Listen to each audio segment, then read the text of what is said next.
చెప్పుకునే వాళ్ళు ఎవరూ లేరు. ఎందుకంటే కొంతవరకు కూడా ఏదో ఒక ఇంట్లో ఇబ్బందులు కానీ, ఆర్థిక ఇబ్బందులు కానీ, మానసిక ఇబ్బందులు కానీ, శారీరకంగా కానీ, ఆర్థికంగా కానీ, లేదా ఇటువంటివన్నీ కూడా పడుతూనే ఉంటారు ప్రతి మానవుడు కూడా. అటువంటి వారు చక్కగా కూడా దైవ ధ్యానం ఆకళింపు చేసుకోవాలి. అలాగే ప్రతి ఒక్కరూ అంటే మనం జన్మతః కర్మతః అందరం ఒక భరతమాత బిడ్డలమే అందరం కూడా. అటువంటి వాళ్ళు ఏదైనా సరే వర్ణభేదం, కులభేదం, మతభేదం లేకుండా దైవత్వ సాధన చేయటం చాలా మంచిది. అటువంటి సాధనలు నా యొక్క పీఠంలో కూడా అందరితోనూ అంటే చేయించడం జరుగుతుంది. ఎవరైనా సరే పాల్గొనేవాళ్ళు నా వ్యక్తిగత నెంబర్లో కాల్ చేసి వివరాలు తీసుకోవచ్చు. శాస్త్రి గారు, అసలు కాలసర్ప దోషం అని అంటూ ఉంటారు కదండి, ఎన్ని రకాల కాలసర్ప దోషాలు ఉన్నాయి, అవి ఏంటండి, వాటి వివరాలు తెలియచేయండి. మనకి కాలసర్ప దోషం అంటే రాహుకేతువుల మధ్యన జాతకం పడిపోయినప్పుడు ఈ కాలసర్ప దోషం ఉంటుంటారు. ఈ కాలసర్ప దోషంలో 12 కాలసర్ప దోషాలు ఉన్నాయి. 12 కాలసర్ప దోషాలు కూడా ఒక్కొక్క విధంగా ఒక్కొక్క ఇబ్బందులు పెడుతూనే ఉంటాయి. ఎందుకంటే 12 కాలసర్ప దోషాలు కనుక చూడగలిగితే ఒక్కొక్క పాదంలో ఒక్కొక్క మనం చూస్తే ఒక్కొక్క మనకి రాసులు 12 మనకి 12 రాసులు ఉన్నాయి. 12 రాసుల్లో విశేషంగా ఒక్కొక్క గ్రహంలో ఈ రాహు కానీ కేతువు కానీ ఉన్నప్పుడు ఆ యొక్క విశేషంగా కూడా మనకి కాలసర్పదోషం ఒక్కొక్క కాలసర్పదోషం మనకి తెలియజేయటం జరుగుతుందమ్మా. ఈ కాలసర్పదోషాలు విశేషంగా కూడా ప్రతి మానవుడికి ఒక్కొక్క విధానంగా ఇబ్బందులు కలగటానికి ఆస్కారం ఉంది. మనం చేసే సాధన ఎటువంటి చేయాలంటే అటువంటి సాధన విశేషంగా కూడా సాధన మనకి చూస్తే కొంతవరకు కూడా దీన్ని తొలగించుకోవడానికి కూడా అవకాశం ఉంది. ప్రతి మానవుడు కూడా దైవ సాధన కనుక చేయగలిగితే ఎటువంటి కాలసర్పదోషం మనకి ఆపాదించదు. కానీ మనం ఎక్కడికో వెళ్ళిపోదాము, ఎక్కడో చేసేద్దామని కాకుండా ఎక్కువగా కూడా వెళ్ళగలిగితే మనకు చిత్తూరు జిల్లాలో చాలా ప్రాముఖ్యమైంది. ఎందుకంటే శ్రీకాళహస్తి అంటే మనం చూస్తూనే ఉంటాం, ఏ దేవాలయం అయినా మనకి గ్రహణం వస్తే మూస్తుంటారు. కానీ గ్రహణం రోజున మూతపడని దేవాలయం కాళహస్తి. అంటే సర్పదోషాన్ని నివృత్తి చేయగలిగేది అక్కడే. చాలా విశేషంగా కూడా ఎటువంటి రౌరవాది కర్మలైనా కూడా మనం యొక్క కాలసర్ప దోషంతో నివృత్తి చేసుకోవటానికి అవకాశం ఉంది. అంటే కాలసర్ప దోషాన్ని నివృత్తి చేసుకునేందుకు ఈ యొక్క దర్శన మాత్రంతోనే, స్పర్శన మాత్రంతోనే చాలా విశేషంగా కూడా కలుగుతూనే ఉంటుంది. కానీ విశేషంగా కూడా మన ఇంట్లో మనం ఏమండి నేనేదో దూర ప్రాంతంలో ఉన్నాను, నేను ఈ సాధన ఇంట్లో చేసుకోవచ్చా? తప్పకుండా చేసుకోవచ్చు. ఎందుకంటే సాధన అనేది ఒక్కొక్క మానవుడు ఒక్కొక్క రీతిలో కనుక చేసుకోగలిగితే చాలా విశేషమైన ఫలితాలు దక్కుతూనే ఉంటాయి. సాధన ఎందుకంటే సాధన ప్రక్రియలోకి వెళ్ళేటప్పుడే ఇప్పుడు మీరు కాలసర్పదోషం అడిగారు, దాని వివరణ చెప్పుకుందాం. ఎందుకంటే దాని వివరణ చెప్పుకుంటేనే కొంతవరకు ఇదవుతుంది. ఇవాళ శాస్త్రి ఏదో చెప్పాడు, స్తోత్రపారాయణ చేసేమన్నాడు. స్తోత్రపారాయణ చేస్తే తగ్గుతుందా? ఎందుకంటే ఏదో మామూలుగా కొంతమంది అంటుంటారు మంత్రాలకి చింతకాయలు రాలుతాయని. చింతలు తొలుగుతాయి, మంత్రానికి చింత తొలుగుతుంది, అంతేగాని చింతకాయలు రాలుతాయని చెప్పడం కాదు. చింత ఎందుకంటే ప్రతి మానవుడికి ఇంట్లో వివాహ చింత, అలాగే సంతతి చింత, లేదా కుమార్తెకి సంతతి చింత, లేదా వివాహం కాలేదని చింత, లేదా ఆర్థిక రుణబాధల చింత, ఇవన్నీ చింతలే. అంటే చింతకాయలు మనకి మాఘమాసంలోనే వస్తాయి. ఈ మాఘమాసంలోనే చింతకాయలు మనకి చింతలు తొలగడానికి కూడా ఆస్కారం ఉంది. ఎందుకంటే ప్రతి మానవుడు కూడా సాధన ప్రక్రియలో కనుక చేయగలిగితే సాధన మించిన సాధన ఇంకొకటి లేదు. ఏమండి ఎందుకంటే మీరు ఏదో అడుగుతున్నారు, చెప్తున్నారు, మాకు ఎటువంటిది అర్థం కావట్లేదు, కొంతవరకు కూడా ఏ సాధన చేస్తే మాకు ఇదవుతుందంటారు. పొద్దున నాకు ఒక పొరుగురు నుంచి వచ్చారు. ఆ వ్యక్తి గురించి చెప్పడం కూడా పేరు కూడా అనవసరం. ఆ వ్యక్తి అయ్యా నేను అనుకోకుండా ఎవరో చెప్పారు, గాయత్రి సాధన చేశాను, నాకు తల పగిలిపోతుంది అన్నాడు. గాయత్రి సాధన చేస్తే తల పగిలిపోవటం వింటారు ఆయన అంటే నేను చెప్పకుండా కొన్ని పరిస్థితులను బట్టి సాధన చేశానండి అన్నాడు. తప్పు. చేసేదేదో సాత్విక సాధన చేయాలి, అంతేగాని నేనేదో సాధన చేసేస్తానని చెప్పేసి లేనిపోని వింత ప్రకోపాలతో. ఎందుకంటే మనిషికి పుట్టేది ప్రకోపం. అంటే ఎవరిని ఇబ్బందులు పెట్టాలా, లేదా ఎవరిని ఆడపిల్లల్ని ఇబ్బంది పెట్టాలా, ఇవన్నీ కాకుండా దైవ సాధన యోగ్యమైన సాధన కనుక చేయగలిగితే సకల శుభాలు కూడా ప్రాప్తిస్తాయి. దీంతో మనం ఎందుకంటే మానసాదేవి స్తోత్రాన్ని కనుక పారాయణ చేసినటువంటి ఈ కాలసర్ప దోషాలన్నీ కూడా నివృత్తి అవుతూనే ఉంటాయి.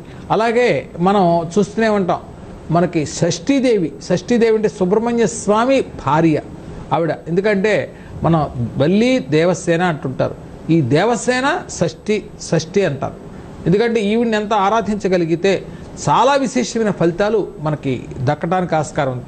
నాకు సంతతి లేదండి, లేదా వివాహంలో చింతలు వస్తున్నాయి, లేదా ఆర్థికంగా ఇబ్బందులు పడుతున్నాను, లేదా ఇవన్నీ పడుతున్నాను అన్నప్పుడు ఎక్కువగా కూడా వీటిని సాధన చేయటం, ఇవి చేస్తే చాలా విశేషమా. ఇందులో మనకు కాలసర్ప దోషాలు 12 ఉన్నాయి. అంటే మొదటిది విశేషంగా కూడా విసక్త కాలసర్ప దోషం.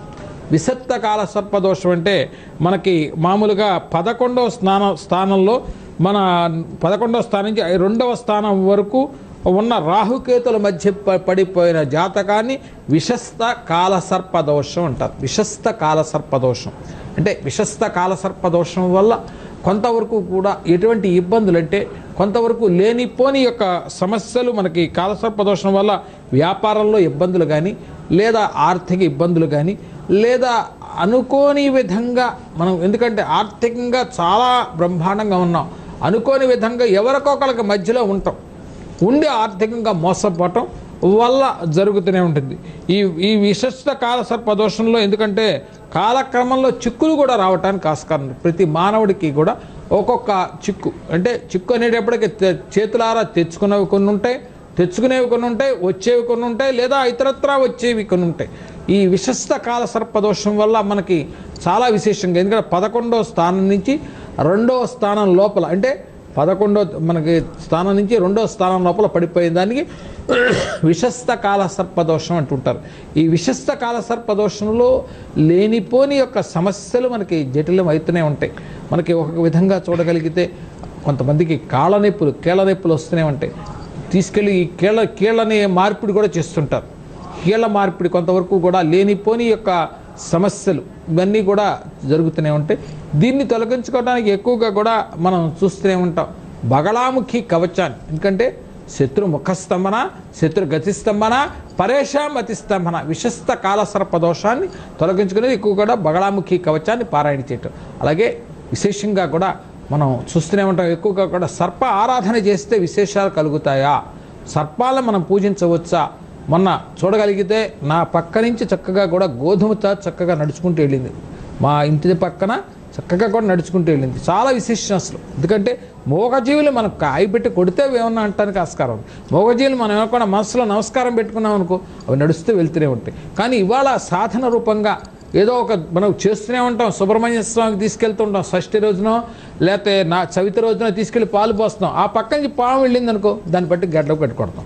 మనం చేసేది మన యొక్క మానవ నైజం అదన్నమాట.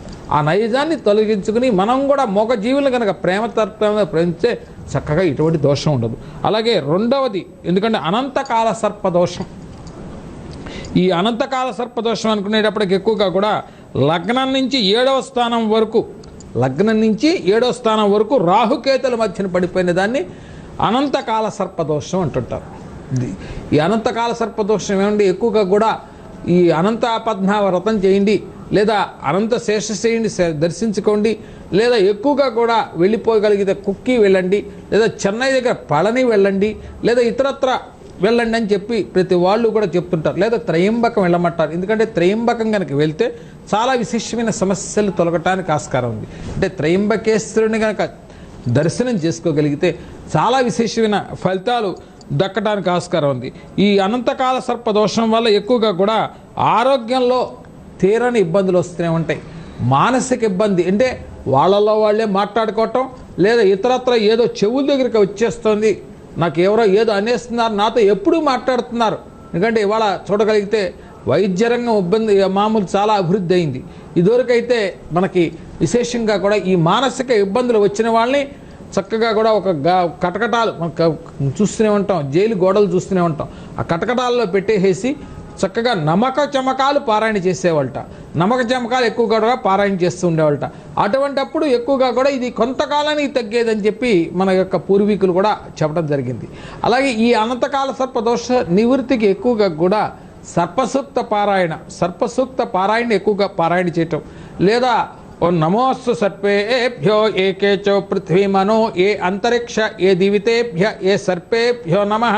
ఈ యొక్క సర్ప సంపుటితో ఎక్కువగా కూడా పాశుపత రుద్రహోమం, సర్ప సంపుటితో పాశుపత రుద్రహోమాన్ని కనుక చేసినట్టుంటే ఈ యొక్క కాలసర్పదోషం, అనంతకాల సర్పదోష నివృత్తి అవ్వటానికి ఆస్కారం ఉందమ్మా.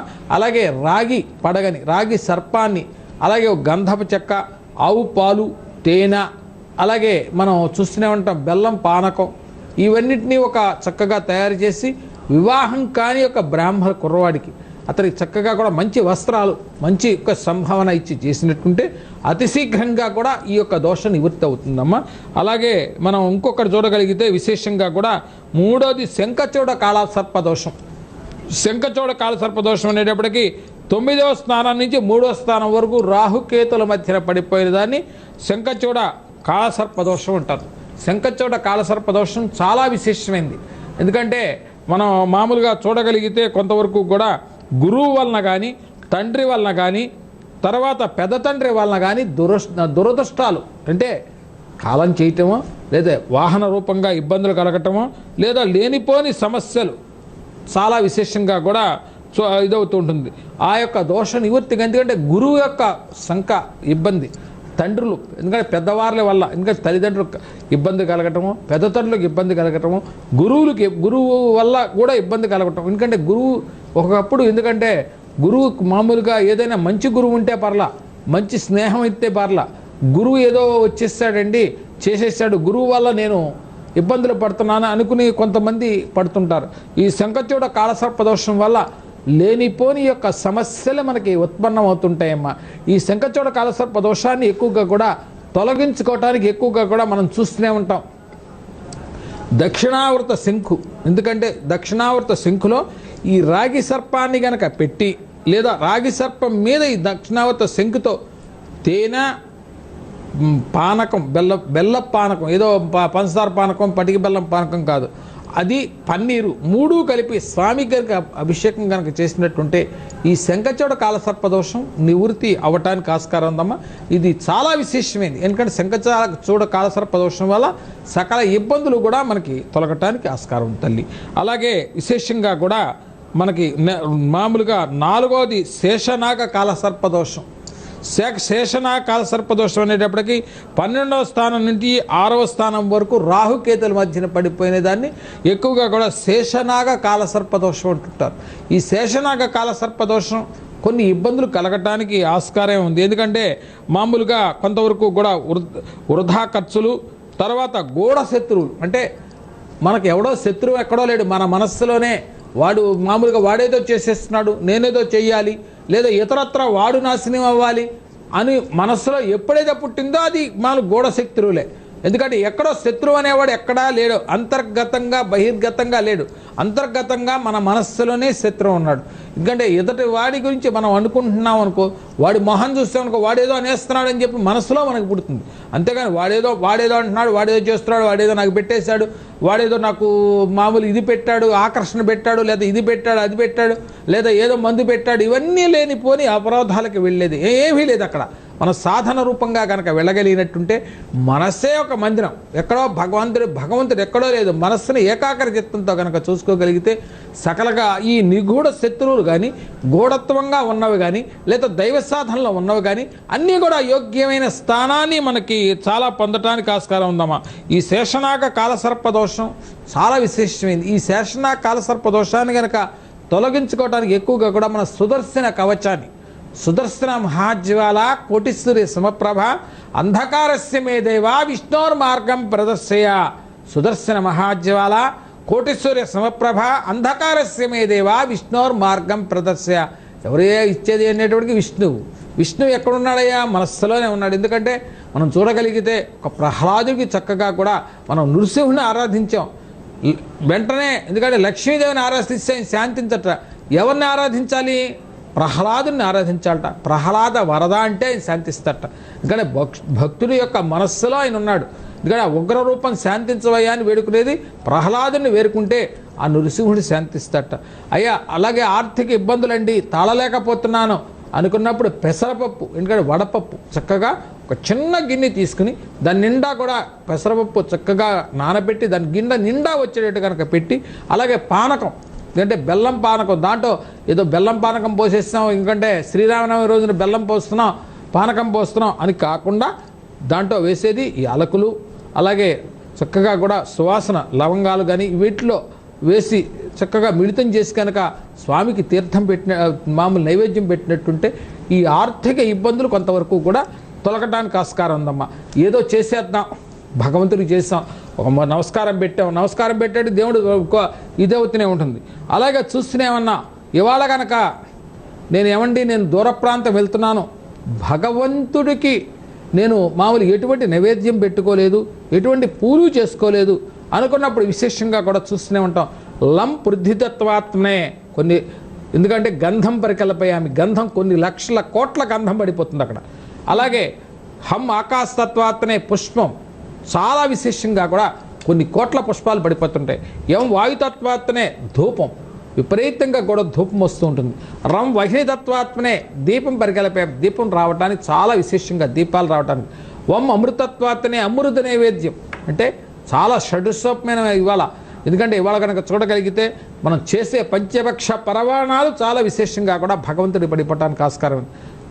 సర్వతత్వాత్మే తాంబూలా సర్వోపచార పూజాం పరికల్పయామి, ఎందుకంటే ఈ షోడశోపచారం చాలా విశేషంగా మనం చేసిన పూజలు, ఎందుకంటే ఈ యొక్క చాలా విశేషంగా మనం చూడగలిగితే భగవంతుడికి నేను ఇవాళ పలాని పూలు తెచ్చుకోలేదండి, ఆ పూలు ఎవరి దొడ్డ తస్కరం చేస్తే తెచ్చే కన్నా భగవంతుడికి ముక్తిగా మనం చేయగలిగితే చాలా విశేషమైన పూలు ఉన్నాయి. ఎందుకంటే ఎవరి దొడ్డనో తస్కరం చేసుకొచ్చాం, వాడి కర్మని తీసుకొచ్చి ఈ పూల్లో దేవుడికి మనం పెడతాం ఎందుకు?